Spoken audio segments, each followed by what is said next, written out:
Welcome to Pro-Life Without Borders. Oh no, are we starting? Sarah and Mikayla. Sarah's definitely not. What are you on your Finch? We had a minute, so I'm on my Finch. Look, I got a layup. What did you do? Like, what did you mark off? I marked off all my stuff, because I only do it like once a day. Oh, so usually in the afternoon I'll go through and like mark it all off. But like, you can do, this has nothing to do with Pro-Life. I don't even think it's Pro-Life app. Like, I actually seriously doubt that. Oh, I'm sure that they I'm sure it's not. to like questionable people. I mean, I don't pay for it, so I don't care. But you can do buddy goals. Oh, no, which is super cute. Yeah, it is. So like my mom, classic mom vibes. Like our buddy goal is like the Bible, and so like every day she sends me like a little high five, like you got it. Yeah, cute. And then Emily and I have like a goofy one, and then my cousin and I, she struggles to remember to take her vitamins. And so I made that our buddy goal, and it is not helping her at all. Like, I take my vitamins every day because I am boring, and I just do every day. And so I will like complete the goal 7 times in a week, and she'll complete it like. Yeah, those kind of apps I don't think work for me. I'm not their target demographic because I'm not motivated like at all by anything they have to say. Duolingo has been gaslighting me for a week, and I don't care. Yeah, Duolingo it's like sent me a really I'm scared of people who don't do their lessons. Like, please do your lesson, and I'm like, I don't be scared, Duo. Like, be scared. Yeah, it sent me an email, and it was like, I guess I get the point. I won't bother you anymore. But he will. Like, he will. He gives you like 2 weeks off, and then he comes back. Yeah. Yeah, like that bird should have stayed dead, but he came back. So the beauty of the Finch app for me is that it actually has not changed my behaviors at all.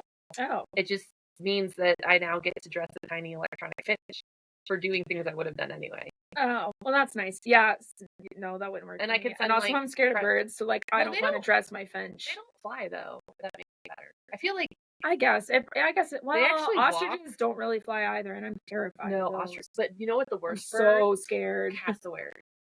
I don't even know what that is. But okay, so it's kind of like an Australian ostrich. I thought ostriches were Australian. Ostriches, I think, are in different places too. Oh. But cassowary are like super mean. There's actually a video or a picture of one sitting on the beach in Australia, and it like took the family's pop-up head, and the family the cassowary just it belongs to that cassowary. I don't know. Yeah, no, but these finches, they don't fly. They actually walk, which is a little weird. They'll be like on their little journey with like their little backpack, and they just walk. Cute. Yeah. Kind of for bird. And then we send each other, because all of like my sister, my cousin, my mom are all in it, and so we send each other like little presents, little electronic presents, which is fun. Maybe if I had a bunch of them. I would be your friend on there. I was like, yeah, I am friends with like all of your family, so maybe I'll just Becky's on Finch. That's not surprising to me in the slightest. So Becky and I like she seems like someone who would have her life together enough to be taking care of a digital bird. It just stresses me out. Like I was not good. I was not good at the Tamagotchi life. It doesn't die. Like the Tamagotchi life, and I was too stressed out. Like I was a single mom who worked 2 jobs. Did you love your Tamagotchi and never stopped? Yeah, and it like wasn't going well for me. My Neopets are starving. Like it's just. So I think it must have been. It was like the little plastic thing that you carried around. Right? Yeah, those were Tamagotchis. Yeah. Okay. So ours, we were reasonably sure was possessed. Yeah, and I think everyone's might have been. We ended up dumping it. We couldn't make it die. Like it wouldn't die. Oh, this is dark. And so we ended up dumping it in a moldy cup of iced tea. Oh, I'm not sure why that was. Hey, welcome to Pro-Life Without Borders. Tamagotchis aren't people. No, they're not, and they're not really alive. Yeah. Hopefully, otherwise that thing's coming back. Anyway, welcome back. Chaotic start. We're filming usual. Well, we're filming on a different day than usual. Not that we have like the world's most set schedule for recording these, but I got sick last week. But you were sick last week, and then I was gone a little bit, and then you were gone a little bit, and so now we're here, and we're making it happen. I literally just refuse to acknowledge that. And I'm like, no, I'm fine. I can still do things. So I literally, like, my eyeballs are, like, glued shut and my body aches and I can't function. And I'm like, no, it's fine. Like, I can work. It's fine. Yeah. And everyone around me is like, it's actually not fine and you stop and you can work. But since COVID, one of the biggest things I think that was positive since COVID is people are no longer feeling obligated to be in person at work when they're sick. Yeah, I think that it definitely highlighted areas that can be done from home if needed. Mm-hmm. And you and I both have aspects of our job that can be done remotely. I feel like I can do like, much of my job. I was like, I could probably do a solid 90% at least. Honestly, I could maybe do 100%, but I would like start to suffer. I feel like, like the relational aspect would impact things. So like I could, most of the stuff I could theoretically do remotely. Yeah, I personally don't like working remotely. Like I like to come in the office and be in the office and be with people and have face-to-face conversations. That being said, like when my dad was passing, and I was with my mom for like a month, I did my job the entire time. Yeah. Or when I was in the hospital, I just hid my IV during Zoom meetings. Mary Jo was so freaked. Yeah. So anyway, we're here, we're recording, back. and it's fine, and it's sunny out, which I think is helping. We had some terrible weather. Still cold, though. Yeah, but I would take cold and sunny. But like whatever was going on this weekend needs to not happen ever again. It was just weird. And I drove in all of that. Me too. Foreign country. I was in Quakertown, which is basically a foreign country. Basically a foreign country. So today we're going to talk about sidewalk counseling, and neither of us are professional sidewalk counselors. No, there are such a thing. But we're going to talk about our experience with it, and if that's something you want to get involved in, who you might want to talk to, and we're going to talk about some kind of like I'm going to call it do's and don'ts. I was going to say, yeah, it's kind of like the do's and don'ts. And I feel bad being like doing the do's and don'ts if we're not. I mean, I've done it, but I don't do it all the time. But I feel like the do's and don'ts they are more obvious than you might think. Yeah. Like I feel bad saying that, but there are some like very basic things that you have to keep in mind when you go to sidewalk counseling. And I do feel like it should be kind of common sense knowledge of like, hey, like this probably isn't a good idea. Mm-hmm. But I do also understand like being like it's an emotionally charged thing to do sidewalk counseling, right? Like it's emotional for everyone involved. The women who are going into clinics are in an emotional state. The people who are sidewalk counseling are in an emotional state. And so I think sometimes that can impact decision making, interactions, and just thinking through like, is this a wise thing for me to be doing? And one of the things that I personally struggle with is my first instinct is like, oh, you need to obey the law, and you need to, and you do.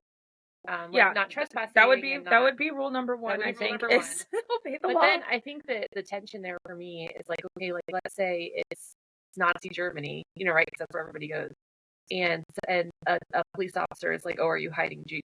Like I would lie. Yeah. Wow. Right. You just cut right to the chase and be like, I mean. And I think that Dr. Nykirk, like when we did poli-sci. Shout out to Dr. Nykirk. Shout out to Dr. Nykirk. Poli-sci 352, Geneva College. I actually love that class. It was actually a really great class. I did very poorly. I did very poorly on most of it, but I did very well for our debate, which is crazy because our debate topic, like, they assign you a side, and I got assigned the side of a debate topic that was not. Mm-hmm. And then I did very well in periodicals. Your girl can write. Yeah. Your girl couldn't do anything else in that class. I had a really easy time with the periodicals. A lot of friends were like, they were trying to write too much, and they were trying to get their font like super tiny. It's tiny. basically an annotated bid. Yeah. I'm like, he wants to know that you read the stupid thing. Yeah. That's it. You're like, it's not that hard. He's not heartless. He's actually a really nice guy. Like, Dr. Nykirk, we love you. We do. Honestly, he's the only reason I graduated college. Really? Because I feel like it's usually the opposite. It's usually the exact opposite. So I had a ton of health problems my senior year. And at the time, we didn't know that it was a gluten allergy. It's not I have celiac, right? But I had celiac before it was cool, so nobody was like talking about it.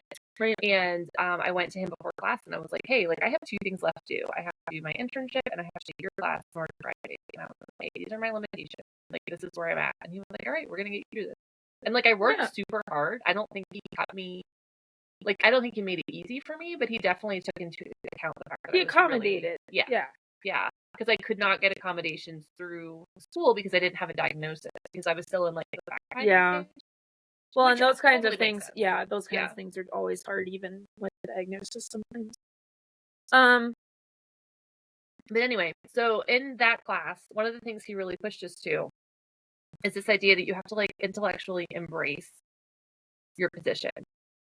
So if you're hiding a Jew, And I think that's the thing that always pops into our head, right? Because we're always talking about World War II and the Holocaust and things like that. Mm-hmm. And the police come to you and say, is there a Jew inside? Are you going to say yes or no? Mm-hmm. And if you say no, then how far are you willing to take that no? Right. Like, are you willing to risk your life? Are you willing to risk your children's lives? Are you willing to risk your job? Are you willing to risk your home? Like, whatever. And I feel like I have, and you, I think you too, kind of like an extreme personality. Like, I can take things that are logical conclusions, Mm-hmm. which is why we're in full-time ministry. Right. Because we know that abortion is wrong, and we've dedicated our lives to to fixing it, right? And so then how do you deal with the fact that abortion is this great evil, but also we're supposed to operate inside the laws that allow for abortion? And I feel like that's a tension that I've never really hard. reckoned with in my heart. And so like I would say like it's important to follow the law. Mm-hmm. And I do follow the law. But I also, I think, okay, but like the law is also saying it's okay to kill these unborn children. Right. And so it's just tough. And I think it's almost, and maybe it isn't. Maybe I'm saying it more clear cut because history is easier to judge than present. But it's almost more clear cut to say like, oh, I'm hiding someone who is being persecuted because of their faith or because of their ethnicity or because of whatever, from being like harmed. And so then it would be the clearly right thing to say, oh no, they're not here. Yeah. I will say, like, I think in the context of sidewalk counseling, it's tough because, like, I would have to, and again, we don't go sidewalk counseling very often / ever, just because we're busy. We're not near an abortion clinic. Yeah, I was like, the nearest abortion clinic to us is an hour, right? At least. It's a little bit more than an hour. I was like, because it's south. It's on Liberty Avenue. Yeah. But you do have to think, like, let's say that we're choosing not to follow the law, which we wouldn't. We would not recommend that course of action. No. Is it actually going to make a difference? And that's I think that is where things are slightly different when it comes to hiding Jews in the Holocaust and sidewalk. Well, and then the other thing too, like let's say, or is it going to make things worse? Right. But like, let's say we're in China and a woman is being forced to have an abortion. Very different That's situation. a different situation. So this is the issue with abortion is there are two victims, but the one victim, the mother, the one with agency, right? Because mothers make decisions for their children, especially unborn children. The mother is essentially, for the most part, choosing the abortion, and that's where it gets weird. Yeah, because abortion is wrong. There are two victims, the mother and the child. The child, I would say, is the primary victim. But the mother, as mothers always have, has control over the child. Which, I mean, all of us do. Like, when I was pregnant with my kids, I made decisions for them because they were inside of me. Yeah, they weren't like, hey, I disagree. Right, so it's not like I can, like, take the unborn child and, like, carry it home and... and like put it in my closet and like take care of it like a duck egg. Like that's not possible. Like, let me just put you in the incubator. Right, yeah. Like let me just spray it with water every 12 hours. Rotate you. And if let's say that we did lay eggs like that. Okay. It would be easier, right? Because we could just go say, oh, you can't crack this egg. I'm gonna take this egg and incubate it myself. And children yeah, you can't incubate someone else's baby for them, really. Well, you know what? I walk that back. That's a different episode for a different day. Yeah. We've done episodes on embryo adoption, but generally speaking, you can't take someone's already incubating child and like someone's considering abortion at 12 weeks to be like, I'll just take it. I'll just take care of that. Like, you can't. That's not how that works. It's not a thing that happens. Yeah. So yes, follow the law would be step number one. And I think sometimes that, as I hopefully articulated with some clarity, that's hard because we know that the unborn child is the victim and we know that they are about to be killed and we know that the mother is about to be harmed. And so I think that it can be very easy to think anything goes. And I've talked to people who really feel that way. They're like, well, whatever you have to do to save a life, you do it. And I'm like, there are boundaries. Like, we don't lie to women. We don't manipulate them. We don't trick them. We don't, because those things would be wrong. Yeah. And, two wrongs don't make a right. Yeah, two wrongs don't make a right. And at the end of the day, women have always decided how to handle their pregnancy. Yeah. And we can disagree with that, and we can know that it's wrong and harmful to choose abortion, and we can even make laws against it, and I think we should advocate for laws against it. But it's a really tough thing to kind of like tease apart. Right, because on the flip side of that, we're saying like, well, like women they make choices, and they certainly do, but making choices off of bad information, like I think is where it starts to get very iffy. And so I think there is benefit to sidewalk counseling, Oh, for sure. because there are women who are making choices based off of lies. Well, or they're being pressured. They're being pressured. Maybe dad doesn't want, like dad's pressuring for the abortion, or they've been told abortion is one thing and it's something totally different. I mean, we've run into so many lies. So there is benefit to doing it, but you do want to follow the law. Yeah. And I know it's hard. Like, I know it's hard. I mean, as people, we stare abortion in the face every day. It hurts. Yeah, like it stinks. Yeah. But you have to maintain a level head. And we have to treat women with dignity. Yes. Yeah. And so that would bring me to like thing number 2 not to do when you're sidewalk counseling is don't yell at women. It's stressful. I feel stressed out when people yell at me, let alone like being yelled at in potentially the darkest moments of my life. Right. And the thing is, the abortion clinic is going to set it up that the abortion clinic is the safe place. Right. And the sidewalk counselors are not. Yeah. And we have to flip the script. And we have to help them see that the sidewalk counselor, whoever it is and wherever they are, is the safe place. Yeah. And I know that it's really hard because of the FACE Act, Freedom of Access to Clinics Act. It's sometimes you can't even really reach people, especially if they have like a fenced-in parking lot. Yeah. And I'm not even gonna say that like using a megaphone is always bad. No. But there's definitely like the attitude behind it needs to be encouraging and supportive, not judgmental and nasty. Like you're a murderer, which people still do that. That is just not the appropriate thing to do. No.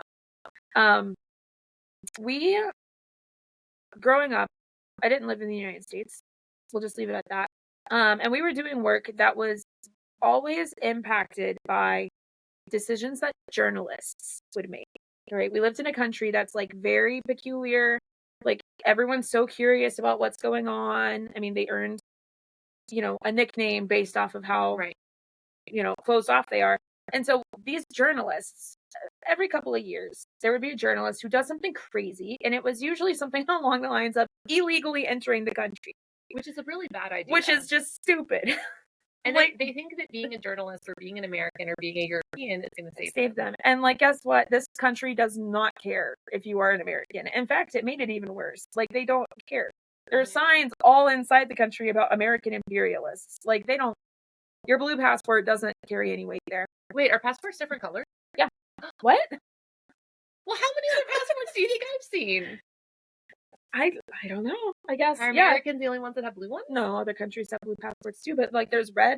I've seen burgundy passports. I've seen like forest green passports.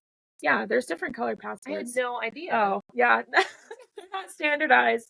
Like, they could be any color you want. I guess it makes sense. Yeah, not the countries are not going to get together at the United Nations and be like, all right, guys, let's pick a passport blue. color. We went with navy blue. No, so like your passport, like it didn't matter. And so these journalists would come in and they want to be like, we're doing the hard-hitting news story that no other journalist has done before type of a thing. And it always caused chaos for the people who were in that country who were there to do the work that my parents were doing. Right.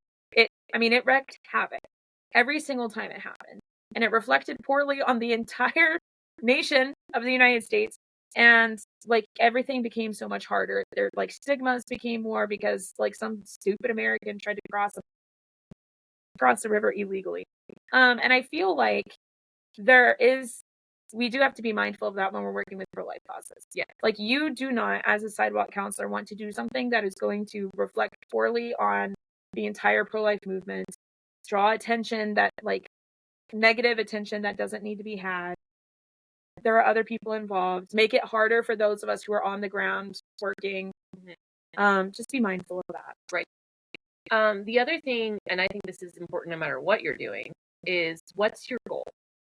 Right. Is your goal to educate passerby about pro-life? or the fact that there's an abortion clinic there, because not everyone knows. Is your goal to talk to women and help them choose life? Is your goal to, like, what's your goal? And so a lot of times when I do end up in a side, because I have done sidewalk counseling before. I don't do it all the time because we're not super close, but I enjoy it. I'm also the like weirdo that goes to a random abortion clinic. I'd 100% go. Yeah, and just like chat up whoever's there. Yeah. There's often like a confusion about why are we here. So some people are like, oh, we're just praying. And then other people are like, no, we're here to talk to women. And then other people are like, no, we're here to let people know that there's an abortion here. And there needs to be unity in purpose. Yeah. And any one of those purposes is fine, but they aren't necessarily going to work well together. And it can get really confusing if you're like, oh, no, we're here to do all three. Then pick one. Yeah, pick one. Well, and then you've got people who thought you were just there to pray who are totally unprepared to have conversations with women who are walking to an abortion clinic. And I would say that would be another point, is that you need to be prepared to do this. Yeah. And Sidewalk Advocates is a really great resource for that. Yeah, I was like, there are resources out there. But like, you need to be prepared. I don't recommend I know that we joked about like, yeah, I'd go in my spare time and like hang out. But like Sarah and I talk to women who are considering abortion every day. Sarah and I, like, we have experience doing that. And so we're at a place where I could have a conversation with someone and it just be like, well, like, here's my like it would be normal. But if you are not in that position, you need to be prepared. And I think most people could have those conversations. But don't just show up and be like, I'm gonna wing it. Don't just wing it. No winging. At the abortion clinic. But there is, and I shouldn't say just one. Like, if you're gonna have, so let's say your purpose is to talk to women who are going in and planning on having an abortion. Pick 2 or 3 people that are willing to have conversations, and everyone else back off and pray. Yeah. Like, don't mob them. That's terrifying. Yeah, don't do anything that you wouldn't want done to yourself. Right. And think about the way that people could perceive things. Like, just because you don't intend to come across a certain way doesn't mean that someone else couldn't interpret it that way. So I'm just thinking of, like, where you're standing, how are you approaching people, all of those things. What are you wearing? Don't wear sunglasses. It's creepy. Don't have like a black hood on over your head. Like, don't look shady. Yeah, and I think people forget that, right? They're like, oh, it's sunny out. I put my sunglasses on. People then get to your Yeah. Like, you're just gonna look like a shady character outside the abortion clinic, and you're already fighting the rhetoric of the abortion clinic itself, which is probably telling these women they're nasty protesters, they're violent, we're so sorry, like, whatever line they want to come up with. Right. Do not, this one I am so passionate about, do not scream, I'll adopt your baby. Don't do it. It's very sweet that you want to save a baby from abortion and that you're willing to give up the next. Adoption is such a beautiful thing. So beautiful. It is creepy as heck. Because it's so weird. Why would anybody trust a stranger on the street? Screaming. Why would anyone want to give you a baby? Why should anyone give you a baby? It's just your weird. Only credential is that you're yelling outside. Right. And like, I get it. I get the heart. The sentiment is so pure. Execution is but not. It's creepy. It's creepy. And it's also like very difficult to organize something like that. Like, you can't just be like, hey, like, random stranger, I'll adopt it. Like, we have channels. Yeah, it's not a thing. I mean, we have, like, it could be, but it's weeks of conversation, and we have channels. It's also very predatory. Like, it can come across that way. So, as a pro-lifer, my hope would be that if you're considering adopting a baby that was at risk of being aborted, that your heart is pure and your intentions are pure, and you're making this great sacrifice to raise this child and helping them have a life. But to the mother, it's like, I'm just a baby snatcher. And we're already seeing that, which is very scary. We're already seeing that rhetoric in relationship to adoption in general, and even fostering, that people are somehow out there, especially Christians, like, just collecting babies, and we just want babies, and all we want to do is steal your baby. And I'm like, oh yeah, like, to start like our cult. Like, they're actually a lot of work. Yeah, like, no one's sitting around being like, woo, like.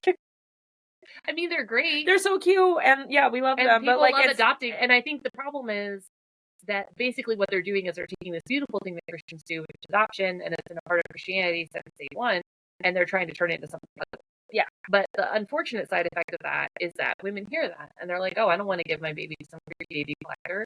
Yeah. And so again, you have to think like how, not just what do you mean, but how are you being perceived? And one of the things that we have as a policy here, which could actually someday like really inhibit Anthony and I being a sponsor, honestly, we live in a small county, is that it would be extremely inappropriate for a client to ever indicate that you could adopt a client. Yeah, a staff member, we cannot. We just can't. We can't. Yeah, I mean, it would just be highly inappropriate. It's manipulation. Oh, for sure. And it really muddies the relationship, because if someone comes to us and she's like, I want to make an adoption plan, I want to go into that as her advocate. Right. And trust someone else to advocate for the baby. Yeah. And I can't do both. No. As much as I might think I can, or I might think, no, I can handle it, I can't. Yeah. And so it's just, there's plenty of families that want to adopt. It's not like there's all these babies being born and nobody's available to adopt them. And so it's a bit of a sacrifice to say, you know, we just would not. And we've actually had foster parents that work for us, and the client has actually like been a client. Like there's like that mushy kind of, and we work really, really hard to make sure that they do not interact. Yeah, because it's not fair to the mom. It's not fair to the bio mom. It's not fair to the foster parent. It just makes everything extremely complicated. Right. Yeah. So don't go yelling that you're going to adopt their baby or that you want to adopt their baby. It's creepy, and the logistics of that are complicated. And if someone comes up to you and you're talking with them and they say that they would consider adoption, then offer them a reputable adoption. Yeah. But you don't say, oh yeah, I'll take your baby. It's weird. It's weird. It's just weird, guys. Like, I don't know. Don't be weird. That's basically what it comes down to. Like, a huge part of this is don't be weird. I don't know how else to say it. I don't know how else to say it. Like, don't be weird. And I get that these people aren't trying to be weird. And that there's so many moving parts, right? Because you're battling this misinformation that's coming from the other side, and you don't know exactly what these women are being told. You have no idea under what pretenses those women think they're at this clinic. Like, there's a lot of moving parts and unknowns. So just don't be weird about it. The best thing you can do is be a clearinghouse of information. So the woman comes up to you, introduce yourself, tell her your smile. Don't be weird. Just be friendly. I don't have sunglasses on. I'm just here to chat with you. Do you have a minute? You know, kind of thing. And then direct her to a pregnancy center. Yeah. Which there's probably one right, like possibly next door, right down the street. Yeah. Something else I've seen, and this is a huge, I'm going to blame the older generation. This is definitely an older generation thing. Don't flood her with pamphlets. Like, there may be 700 great resources in the county. She doesn't need 700 great resources the day that you meet her on the sidewalk. She needs one. She needs a referral to the pregnancy center. Yes. And then the pregnancy center can give her other appropriate referrals. And I think the temptation is to be like, no, I want to make sure she knows how much help there is. You can tell her there's a lot of help. Like, oh, don't worry. Like, there's food. It can be like information overload. Right. It can be overwhelming. And like, where do I start? And who do I talk to? And, you know, how do I even, like, and I think this is something we run into on the chat line all the time. They'll say, what do I say?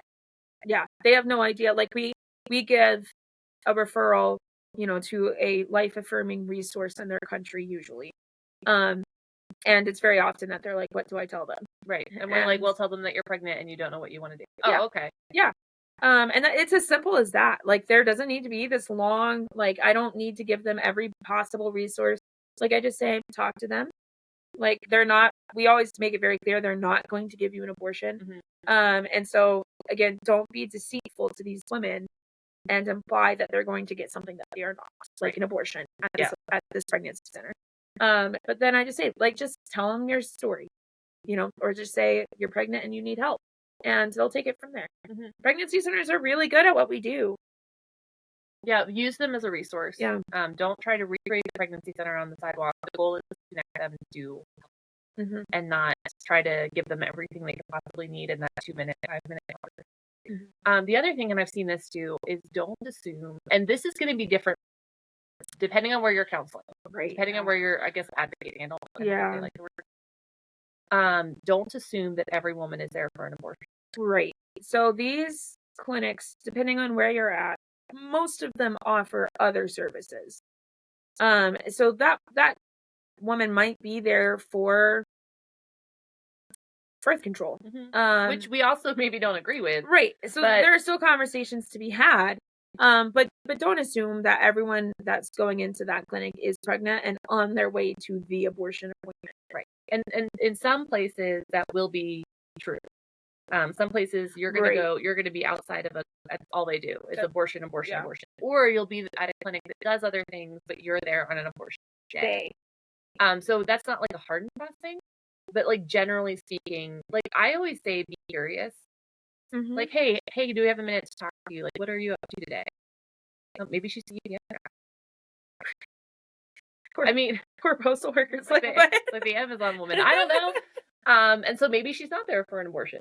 And so then maybe there's another conversation to be had. Right. Or maybe she's there for follow-up because you don't want to launch into this like tirade about abortion and find out she's so supportive. Right. And now you've just made her feel even worse than she was already feeling. Right. And because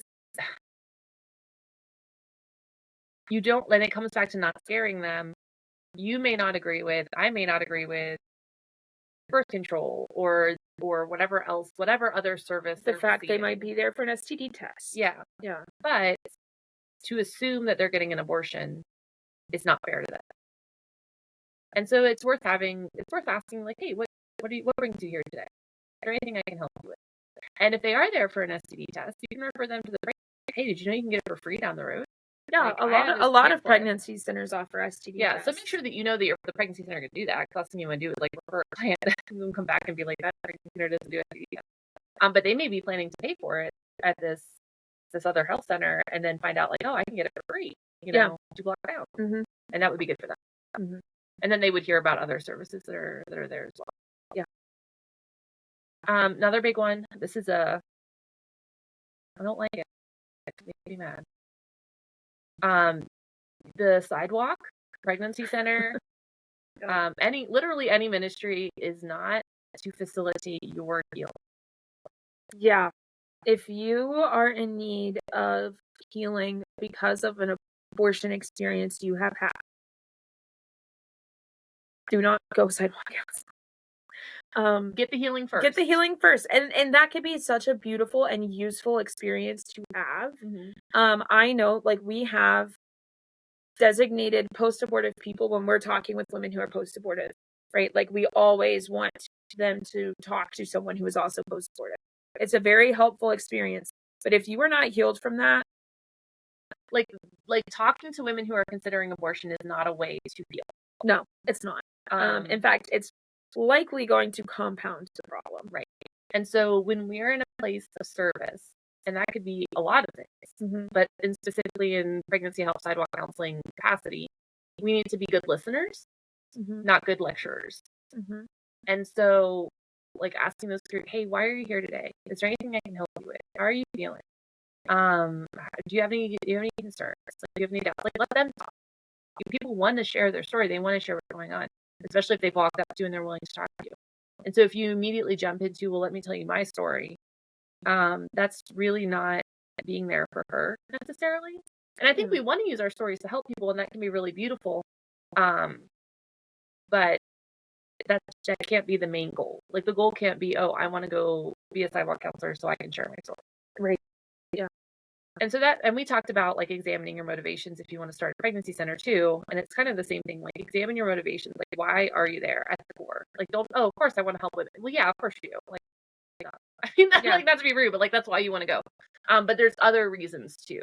And so really examine those reasons, because it's a tough thing to do.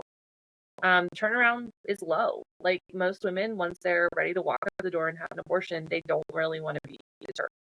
Right. For whatever. I mean, maybe they do, but they don't. Like, they have the appointment. They don't want to miss the appointment. They've already paid the deposit. People are counting on them having this abortion. They already took time off work. Like, there's a lot of other factors going on. And so, it's a tough thing. And if you're going out there to say, like, my story is going to help people, and then it doesn't, then you have to kind of deal with that. Yeah. It's like that could be devastating. Yeah. So just your story can be very helpful to people in the appropriate times. And very rarely, unless someone asks you, sidewalk counseling is likely not the appropriate time. Probably not. Probably not. And yeah, unless she asks. Yeah. Like, it really is dependent. Like, but probably not. At the very least, not just like unsolicited yelling your story. Don't do that. Or yelling anything. Because we don't yell. It's not nice. I would say another big one, and I would say anytime. Well, yeah, a big one would be know where property lines are and stick to those. Trespassing is a crime. I would say a lot of times, anytime police have been called on sidewalk counselors, trespassing is a big one.